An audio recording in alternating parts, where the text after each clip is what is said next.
Okay, today's question is, how do I download a Zoom recording? So let's say you just had a meeting or you gave a talk or a lecture, or let's say you just had a great conversation over Zoom.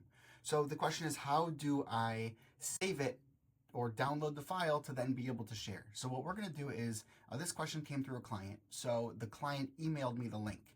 Okay, as you can see, here is the link and the passcode. So make sure to copy the passcode.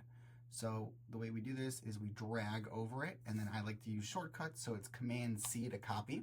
Then we click this, which is the link, which will then open up the specific file for that recording. Move myself over. Okay, now we enter the passcode, Command V, which pastes it, and then that will redirect us right on over.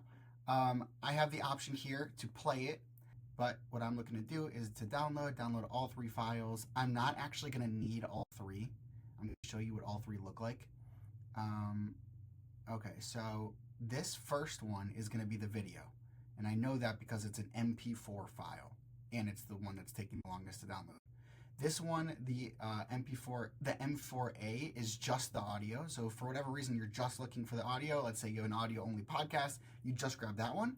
And then this actually is the transcript, which is kind of cool. So depending on which you need, which you want to share is the one that you'll grab. If you want to grab all three, you can do that. So you go Shift, click, click, and then you can drag them all.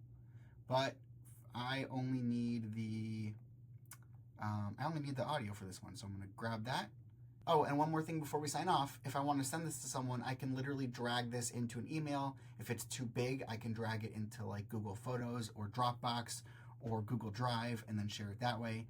I'm actually going to send this to somebody via WhatsApp, so I will literally take this and drag it over into WhatsApp and share it. And it's pretty easy. Just remember, when it comes to these kinds of things, there's multiple ways to do it. I showed you the quickest way. If you have questions, I'll be down in the comments. If you want a part 2 on this, feel free to shoot me a private message. In the meantime, I'm Maverick, and I'm just here to help.